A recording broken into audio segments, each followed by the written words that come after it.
Hello everyone, welcome back to the channel. I am Ayushi Negi and we are doing money and banking. Money में भी today we'll discuss the last part which is money supply. इसके बाद money खत्म हो जाएगा. देखो money supply की अगर हम बात करें, don't look here, अभी यहाँ देखना, money supply. That means supply किसका हो रहा है? Money का हो रहा है और कहाँ हो रहा है? Economy में हो रहा है, right? So there is supply of money in the economy. अब जो ये मनी की सप्लाई हो रही है ये कहीं ना कहीं से तो हो रही होगी ना. Imagine this is the stock of what? Stock of money, right? ये स्टॉक ऑफ मनी है, पूरा कलेक्शन है, यहीं से क्या हो रही है? सप्लाई हो रही है मनी की इकोनॉमी में. इसी को हम क्या बोलते हैं? Money supply. देखो money supply refers to the total stock of money in circulation in an economy at a given point of time. That means एक particular time में जो stock है money का वो कैसे economy में circulate हो रहा है उसी को हम क्या बोलते हैं? money supply. Imagine, इसको बिल्कुल imagine कर लो water tank से, right? ये water tank है, so इसमें क्या होगा? stock of water.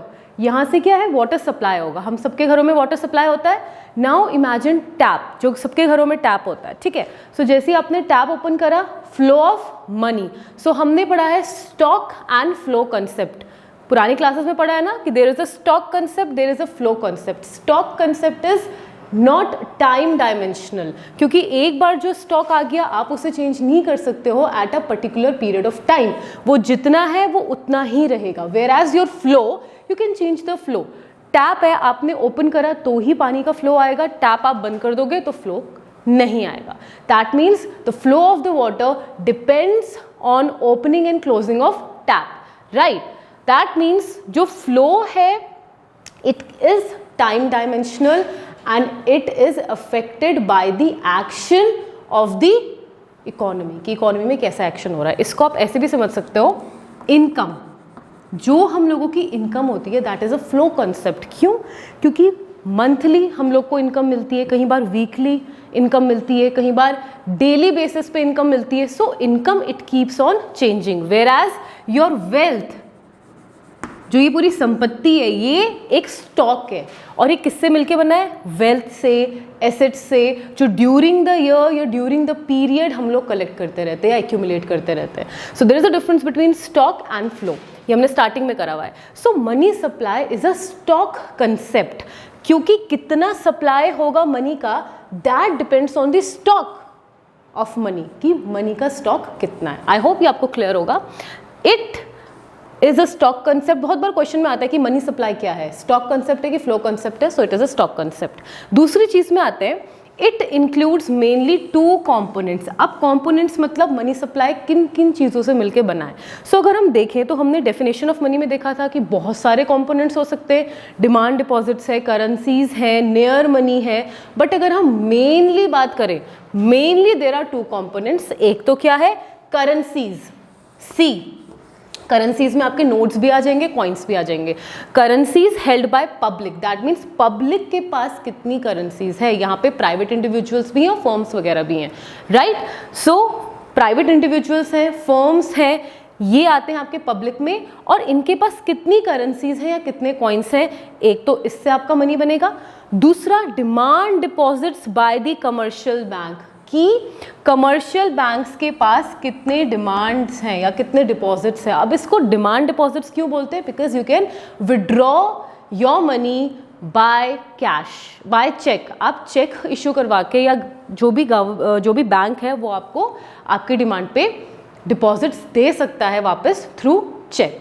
So that means commercial banks के पास कितने डिपॉजिट्स हैं प्लस करेंसीज पब्लिक के पास कितनी है, दोनों को क्लब कर दोगे तो आपको क्या मिल जाएगा? मनी, या फिर सप्लाई ऑफ मनी या स्टॉक ऑफ मनी.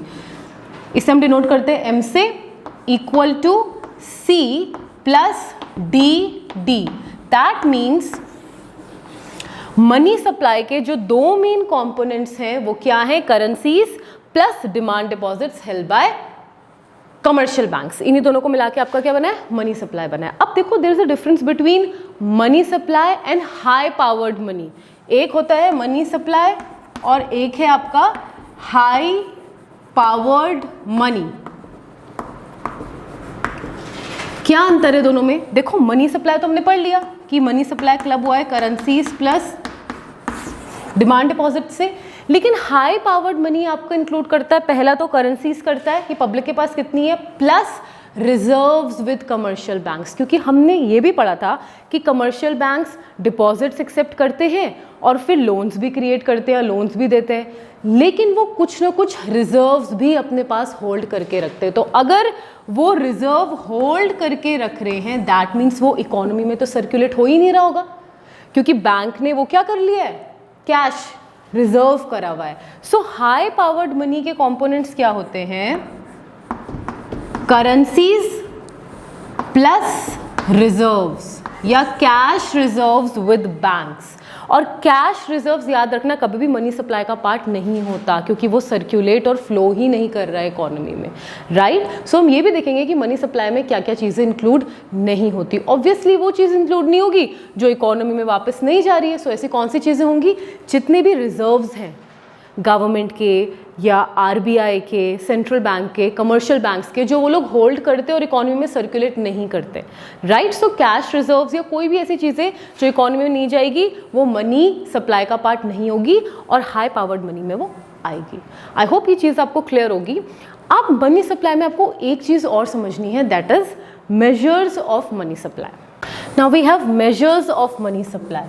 देखो मेजर्स और कॉम्पोनेंट्स में हमें कंफ्यूज नहीं होना है, ये मेजर्स भी एक तरीके से कंपोनेंट्स ही है, लेकिन अगर आएगा दो मेन कंपोनेंट कौन है तो हमने पढ़ लिया था करेंसीज प्लस डीडी। आप यहाँ देखोगे कि करेंसीज और डीडी यहाँ भी इन्वॉल्व होगा, तो ये मेजर्स भी एक तरीके कंपोनेंट्स हैं। बट इसे समझो दैट जो मेजर्स है ना, this is actually presented by RBI. कितने मेजर्स हैं, 4 मेजर्स हैं which has been presented by RBI, 1 2 3 4। ये सारा डेटा कलेक्ट करने के लिए होता है। सो बेसिकली मनी सप्लाई कितनी है इकोनॉमी में वो मेजर करने के लिए we have M1, M2, M3 and M4। ये है क्या, देखो M1 देखो, this M1 is equal to C plus DD plus OD।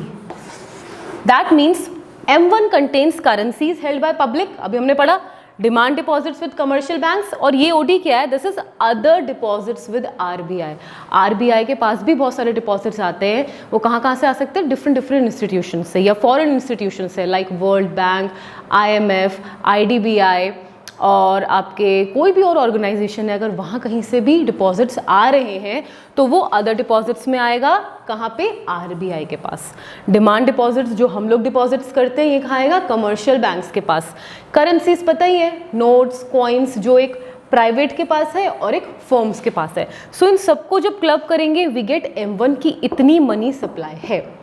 दूसरा क्या है, M2। अब तुम ये सोचोगे ये M1, M2, M3, M4 ये ऐसे अलग अलग क्यों सेग्रीगेट करे हुए हैं, क्योंकि आरबीआई ने ये प्रेजेंट करा है कि जो हमने मनी पढ़ा था ना कि मनी कितने सारे डेफिनेशंस में हो सकता है। So these has been categorised on the basis of liquidity, कि कौन सा कितना लिक्विड है। ये भी मैंने बताया था, लिक्विड मीन्स कौन कितना इजीली फ्लोट कर रहा है। कैश कैसा होता है, एकदम पानी की तरह होता है ना, किसी को दिया, किसी ने ट्रांजैक्शन करा। सो जो आपका M1 है, this is the most liquid form of money, क्योंकि करेंसी एकदम कैश है, एकदम कोई एक्सेप्ट कर लेगा। डिमांड डिपॉजिट्स भी चेक होता है, थोड़ा सा टाइम लेता है लेकिन वो भी एक्सेप्ट कर लेंगे। अदर डिपॉजिट्स भी इसी फॉर्म में होता है। That means M1 is the most liquid form of cash. So ये जितने भी डिफरेंट कैटेगरीज हैं, these are categorise on the basis of liquidity. अब आप M2 को देखोगे तो M2 पता है कैसे निकला है, M2 is equals to M1 plus saving deposits with post office. Post office भी तो होती है, वहां पे भी तो डिपॉजिट सारे होंगे। अब आप सोचोगे कि M2 मतलब M1, M2 में ये सारी चीजें तो आएंगी, क्यों, क्योंकि यहाँ M1 है। That means M2 is equals to C भी होगा, DD भी होगा, OD भी होगा, और इसमें एक चीज और क्या ऐड हो गई, SD। Now you might think कि इसको यहाँ लिखने की जरूरत क्या है, यहीं लिख देते। इसलिए लिखने की ज़रूरत है इसको अलग से, क्योंकि सेविंग डिपॉजिट्स जब आप करते हो तो इसमें चेक फैसिलिटी नहीं होती जो डिमांड डिपॉजिट्स में होती है, राइट। सो छोटी छोटी डिफरेंसेस है, इसलिए इन लोगों को भी क्या कर रहा है, अलग अलग कर रहा है। अब चेक की फैसिलिटी नहीं है, सो ये क्या हो जाएगा, थोड़ा सा लेस लिक्विड है as compare to your M1। M1 is greater than M2 in terms of liquidity, right. M3 में जाओ, अब M3 क्या होगा, M3 is equals to M1 plus time deposits with banks. Time deposit से क्या समझे, fix deposit, recurring deposits, ये भी तो करते हैं हम, एफडी करते हैं, आरडी करते हैं बैंक में जाके, एक टाइम पीरियड के लिए करते हैं। सो वो क्या हो गया, टाइम डिपॉजिट्स विद बैंक, ये भी तो एक तरीके का टाइम डिपॉजिट्स है। अब ये क्या हो गया, और लेस लिक्विड हो गया। क्यों, क्योंकि जब आप एफडीज कराते हो तो आपका पैसा फिक्स्ड हो जाता है एक टाइम पीरियड के लिए। अगर आप उसको मैच्योरिटी डेट से पहले निकालते हो तो आपको उतना इंटरेस्ट नहीं मिलता, राइट। सो ये भी क्या है, डिपॉजिट्स तो है एक तरीके के, लेकिन they are less liquid as comparison to your M2 and M1, right. इसीलिए ये हर एक एक चीज अलग अलग से ऐड हो रही है, क्योंकि हर चीज अलग अलग तरीके से रिप्रेजेंट हो रही है और अलग अलग मीनिंग होल्ड करती है, और इनमें थोड़े थोड़े चेंजेस है। फाइनली M4 क्या हो जाएगा, M4 is equals to M3 plus total deposits with post office. अब पोस्ट ऑफिस में जितने तरीके के भी डिपॉजिट्स हैं ना वो यहाँ इंक्लूड होंगे, प्लस M3। M3 से क्या समझे, M3 में हमें पता है कि M1 तो इंक्लूडेड है ही, that means C plus DD plus OD plus time deposits भी यहाँ आ गया, दैट मीन्स आपकी FD RD भी इंक्लूड हो गई, plus total deposits with post office. इसमें याद रखना, टोटल डिपॉजिट्स में you have to include NSC, national saving certificate. क्या हुई है national saving certificate, simple way में समझो, जैसे हम अपनी सेविंग्स करते हैं ना, ऐसे गवर्नमेंट भी सेविंग करती है। जो भी एक्सेस फंड्स उनके पास बच जाते हैं उनको वो सेव कर देती है, और उसका नाम क्या है, नेशनल सेविंग सर्टिफिकेट। वो इंक्लूडेड नहीं है इसमें। मैंने क्या कहा था, जितनी भी चीज़ें गवर्नमेंट सेव करेगी, रिजर्व करेगी, अपने पास होल्ड करेगी, या कोई बैंक होल्ड करेगा, वो मनी का पार्ट तो होगा ही नहीं, मनी सप्लाई का। क्यों, क्योंकि वो इकोनॉमी में तो फ्लोट कर ही नहीं रहा है, वो तो आप लोगों ने होल्ड कर दिया, राइट। सो ऐसे कोई भी चीज़ जो रिजर्व हो रही है, होल्ड हो रही है by the government, by the central bank, कोई भी बैंक्स की को भी ले सकते हो, वो सारी की सारी चीज़ें हमें इंक्लूड नहीं करनी है। इसलिए NSC भी क्या हो जाएगा, इससे एक्सक्लूड, राइट। सो ये सारे डिफरेंट मेजर्स। अब इसमें बहुत सारे क्वेश्चंस बन सकते हैं। पहला क्वेश्चन बन सकता है, which is the most liquid major of money supply. सबसे ज़्यादा लिक्विड कौन सा है, M1। which is the least measure or which is the least liquid measure of money supply। least liquid कौन सा है, M4, ठीक है। दूसरा आ सकता है which is the narrow concept of money supply। तो देखो M1 और M2 एक नैरो मीनिंग होल्ड कर रहे हैं। नैरो मतलब जैसे होता है ना, छोटी सोच या छोटी सी चीज़ें समझ पाना, जो हर कोई समझ ले। अगर मैं जनरली किसी से पूछूं मनी क्या है, तो छोटा बच्चा बोलेगा जिसके बदले मुझे कोई चीज़ मिल जाए। तो वही है M1, वो एक्सप्लेन कर रहा है कि करेंसीज है, डिमांड डिपॉजिट्स हैं और अदर डिपॉजिट्स हैं। बाकी चीज़ें सोच ही नहीं रहा है। हमने देखा है कितनी सारी चीज़ें। तो ये क्या हो गया, एक narrow thinking, narrow concept. M2 में भी ज़्यादा चीज़ें इन्वॉल्व नहीं हुई, बिल्कुल M1 की तरह थी, और सिर्फ एक SD सेविंग्स इंक्लूड हो गया। तो आ सकता है नैरो पॉइंट ऑफ व्यू से मनी सप्लाई का कौन एक्सप्लेन करता है या कौन मेजर है, that is M1 and M2। Whereas M3 and M4 and M4 ये क्या है, ब्रॉड कंसेप्ट है, right.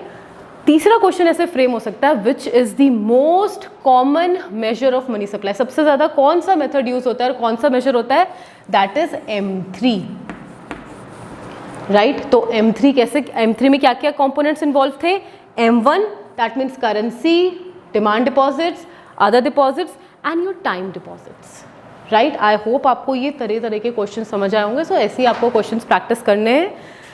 With this we are done with money का पार्ट पूरा कंप्लीट हो गया है। Now in our next video will take banking. If you like the video please hit the like button. Till then keep studying and keep smiling.